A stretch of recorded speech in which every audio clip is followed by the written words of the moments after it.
안녕하세요. 김호준입니다. 대통령실은 지난 금요일 도이치모터스 1심 판결에 대해 대통령 배우자가 맡긴 계좌로 일임 매매했던 A씨에 대해 공소시효가 이미 도과돼 면소 판결이 났고, 전주 B씨에 대해서도 큰손 투자자일 뿐 공범이 아니라는 판결이 났기에 앞으로 가짜 뉴스에 대해서는 법과 원칙에 따라 대응할 것이라고 밝혔습니다. 그러니까 계좌를 맡긴 건은 공소시효가 지났고 다른 전주가 무죄가 났으니 대통령 부인 김건희 씨 혐의도 문제없다. 또 시비를 걸면 고발하겠다. 그런 소리인데 과연 그러한가? 아니죠. 2단계 주가 조작 중 1차의 공소시효만 끝난 겁니다. 2차 공소시효 살아있어요. 그런데 김건희 씨는 1차, 2차 작전 세력 모두에게 계좌를 빌려준 유일한 전주입니다. 그리고 전주 B씨가 무죄가 된 건 주가 조작 선수들과 연락 하에 거래했다는 입증이 안 됐기 때문인데, 그런데 2차 작전 시기 주포 김모 씨가 공범 민모 씨에게 12시에 3,300원에 8만 개 때려달라 해주셈, 준비시킬게요, 매도하라 하셈, 이런 문자가 오가고 7초 후에 김건희 씨가 정확히 그 액수의 그 수량을 직접 전화해서 매도하죠. 주가 조작범들과 어떤 방식으로든 연락하지 않고서 이런 거래를 할 수가 있습니까? 불가능하죠. 다 끝나긴 뭐가 끝나요. 이제 시작이구만. 김호준 생각이었습니다.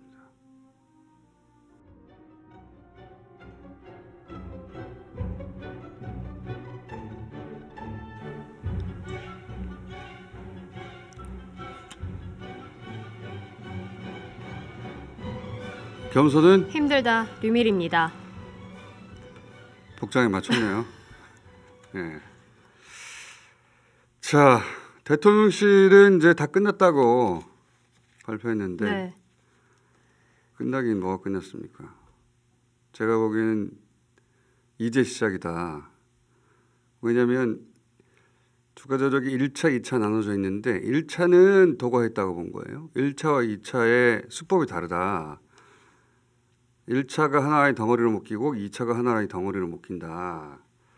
잠시 후 변호사들과 자세히 다루겠지만 2차 2010년 10월 말부터는 포괄일제라고 해서 그때부터 그 이후로 벌어진 여러 차례 주가 조작 시도가 있었거든요. 그건 전부 다 하나의 범죄로 본다고 판결을 한 겁니다.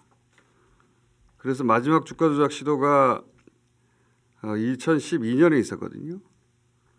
그때부터 공소시효를 따지는 거예요. 그때부터 공소시효를 따지면 기소 시점에서 역산하면 10년이 지나지 않았어요. 아슬아슬하게.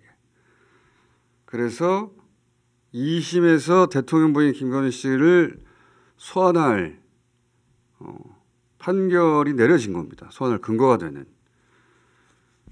대통령실이 말한 다른 전주도 무죄가 나지 않았냐, 그거는 그 전주와 주가 조작 주범들 사이에 어떤 연락을 주고받아서 그런 거래를 했다는 게 충분히 입증이 되지 않아서거든요.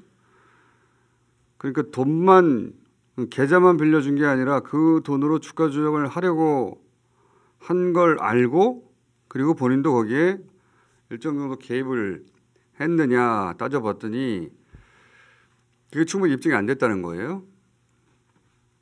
그런데 대통령 부인 김건희 씨 경우에는 그 정황이 법정에서 수사 검사에 의해서 드러난 적이 있지 않습니까? 여기 저희도 여러 번 다뤘었는데 12시에 3,300원에 8만 개 때려달라 해주셈, 이 문자를 주포가 공범 민 씨에게 보냈거든요. 때려달라고 해주셈, 저희 자료 있습니까? 자료 있으면 띄워주시고 때려달라고 해달라. 그 누군가에게 때려달라고 전달해달라는 거잖아요. 때려주셈이 아니라 때려달라고 해주셈. 그 누군가가 때리는 주체고 지금 그 말을 전해달라는 거지 않습니까? 그러니까 민모 씨가 준비시킬게요. 그 누군가를 준비시킨다는 거잖아요. 그리고 매도하라 하셈. 그 준비시켜 놓은 그 누군가에게 매도하라고 전해달라는 거 아닙니까? 그런데 그 누군가가 대통령 부인 김건희 씨였던 거예요. 7초 후에 정확히 그 가격, 그 물량을 매도를 했으니까. 그리고 이제 법정에서 검사가 이 문자를 받은 민모 씨에게 물어봅니다. 그런데 김건희 씨한테 어떻게 연락했냐 이거죠. 문자를 보낸 주포 김 씨가 했느냐 아니면 권오수 회장이 했느냐 그런 질문을 하거든요. 그러면서 권오수 회장이 한 게 아니겠냐는 취지의 진술이 오갑니다. 주가 조작범들과 김건희 씨 간에 연락 루트가 있었던 거예요. 자, 끝나긴 뭐가 끝났습니까? 지금 시작입니다.